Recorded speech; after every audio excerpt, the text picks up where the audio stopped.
TDP జాతీయ ప్రధాన కార్యదర్శి నారా లోకేష్ను వైసీపీ ఎమ్మెల్యే ఆదిమూలం ఆయన తనయుడు కలిశారు. సత్యవేడు సీటు నుంచి తప్పించడంతో వైసీపీపై ఆదిమూలం ఆగ్రహంగా ఉన్నారు. పెద్దిరెడ్డి చెప్పు చేతల్లో ఉండలేనంటూ వైసీపీకి రాజీనామా చేశారు. తనయుడితో కలిసి నారా లోకేష్తో సమావేశమయ్యారు ఆదిమూలం. మరింత సమాచారం మా ప్రతినిధి రాజు అందిస్తారు. రాజు,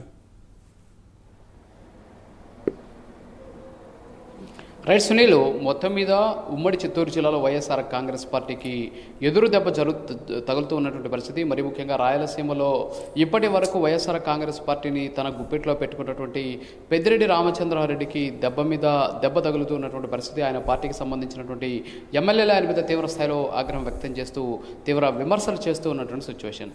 అయితే తాజాగా సత్యవేడు ఎమ్మెల్యే కోనేటి ఆదిమూలం ఇవాళ తెలుగుదేశం పార్టీలో చేరారు. ఆయన మంగళగిరిలో తెలుగుదేశం పార్టీ జాతీయ ప్రధాన కార్యదర్శి నారా లోకేష్ సమక్షంలో తెలుగుదేశం పార్టీలో చేరినటువంటి పరిస్థితి. అంతేకాకుండా తెలుగుదేశం పార్టీకి సంబంధించినటువంటి సత్యవేడు ఎమ్మెల్యే టికెట్ ఆయన అడిగినటువంటి పరిస్థితి అయితే ఉంది. కోనేటి ఆదిమూలంతో పాటు అక్కడ ఇప్పటికే వైఎస్ఆర్ కాంగ్రెస్ పార్టీకి సంబంధించి జడ్పీటీసీగా ఉన్నటువంటి ఆయన తనయుడు కోనేటి సుమన్ కూడా నారా లోకేష్ని కలిశారు. సో ఒకవేళ తండ్రికి అంటే ఆదిమూలంకి లేకపోతే ఆయన కొడుకు అయినటువంటి సుమన్కి టికెట్ ఇవ్వాలి అని చెప్పేసి ఆయన కోరినటువంటి పరిస్థితి. సో గత కొంతకాలంగా ఉమ్మడి చిత్తూరు జిల్లాలో ఉన్నటువంటి ఎస్పెషల్లీ రిజర్వ్డ్ స్థానాల్లో ఉన్నటువంటి ఎమ్మెల్యేల మీద పెద్దిరెడ్డి రామచంద్రారెడ్డి కక్ష కట్టారు. తదనుగుణంగా అక్కడ ఉన్నటువంటి ఎమ్మెల్యేలను తన గుప్పిట్లో పెట్టుకునేటువంటి ప్రయత్నం చేస్తున్నారు అనేటువంటి ఆరోపణలు వ్యక్తమయ్యే గతంలో ఎంఎస్ బాబు పూతలపట్టు ఎమ్మెల్యే కూడా తీవ్ర స్థాయిలో వైసీపీ అధిష్టానం మీద అలాగే పెద్దిరెడ్డి రామచంద్రారెడ్డి మీద విమర్శలు చేసినటువంటి పరిస్థితి.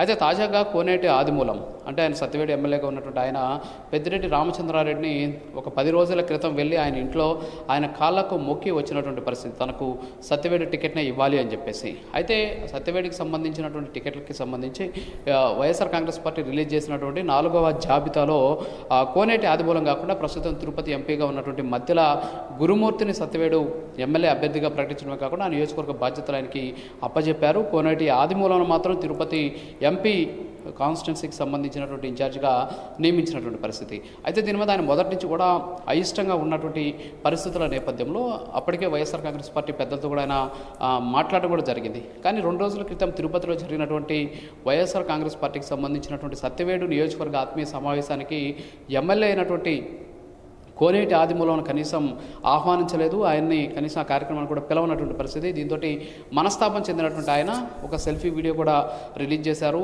మంత్రి పెద్దిరెడ్డి రామచంద్రారెడ్డి ఉమ్మడి చిత్తూరు జిల్లాలో ఉన్నటువంటి వైఎస్ఆర్ కాంగ్రెస్ పార్టీని దిగజారేలాగా ప్రవర్తిస్తున్నారని, పార్టీ నాశనం అవడానికి కారణం పెద్దిరెడ్డి రామచంద్రారెడ్డి అని చెప్పేసి ఆయన తీవ్రస్థాయిలో విమర్శలు వ్యక్తం చేసినటువంటి పరిస్థితి. మరీ ముఖ్యంగా దళితులకు పార్టీలో అన్యాయం జరుగుతోందని చెబుతూనే పెద్దిరెడ్డి రామచంద్రారెడ్డి ఎమ్మెల్యేలందరూ కూడా తన గుప్పెట్లో పెట్టుకునేటటువంటి ప్రయత్నం చేస్తున్నారని చెప్పేసి ఆయన తీవ్రస్థాయిలో ఆరోపణలు చేసినటువంటి పరిస్థితి. అంతేకాకుండా పార్టీకి రాజీనామా కూడా ప్రకటించారు. ప్రకటించినటువంటి 2వ రోజు అంటే మొన్న జరిగింది ఈ సంఘటన. ఇవాళ ఆయన మంగళగిరికి వెళ్ళి మంగళగిరిలో టీడీపీ జాతీయ ప్రధాన కార్యదర్శి నారా లోకేష్ని కలిసి పార్టీ కండువా కప్పుకున్నటువంటి సిచ్యువేషన్. సో ఇప్పటికే తెలుగుదేశం పార్టీకి సంబంధించి హెలెన్ అక్కడ నియోజకవర్గ ఇన్ఛార్జిగా ఆమె ఒక ప్రభుత్వ ఉద్యోగిని. సో ఆమెను తెలుగుదేశం పార్టీ నాయకుడు చంద్రబాబు నాయుడు ఆమెను అక్కడ ఇన్ఛార్జిగా నియమించినటువంటి నేపథ్యంలో ప్రస్తుతం కోనేటి ఆదిమూలం రాకతోటి అక్కడ ఒక రకంగా చెప్పాలంటే తెలుగుదేశంలో కాస్త గందరగోళ పరిస్థితులు ఏర్పడేటటువంటి అవకాశాలు ఉన్నాయి. సో టికెట్ ఎవరికి ఇవ్వాలి అనే దాని మీద అయితే ప్రతిష్టంభన కంటిన్యూ అవుతుంది. ఇస్తే తనకి ఇవ్వాలి, లేకపోతే తన కొడుకైనటువంటి ఆదిమూలం ఆయన కొడుకుకి సుమన్కి ఇవ్వాలి అని చెప్పేసి ఆయన కోరినటువంటి పరిస్థితి. సో దీని మీద ఇంకా తెలుగుదేశం పార్టీకి సంబంధించినటువంటి అభ్యర్థుల జాబితా వెలువడలేదు కాబట్టి సో సత్యవేడికి ఆయనకి అవకాశం వచ్చేటటువంటి అవకాశాలు ఉన్నాయని చెప్పేసి చెబుతూ ఉన్నారు. సో ఏదైనప్పటికీ కూడా వైఎస్ఆర్ కాంగ్రెస్ పార్టీకి ఉమ్మడి చిత్తూరు జిల్లాలో దెబ్బ మీద దెబ్బ తగలడమే కాకుండా పార్టీకి పెద్ద దిక్కుగా ఉన్న మంత్రి పెద్దిరెడ్డి రామచంద్రారెడ్డి మీద కూడా అసమ్మతి గలం రోజు రోజుకు పెరుగుతున్నటువంటి సిచ్యువేషన్ కనిపిస్తుంది.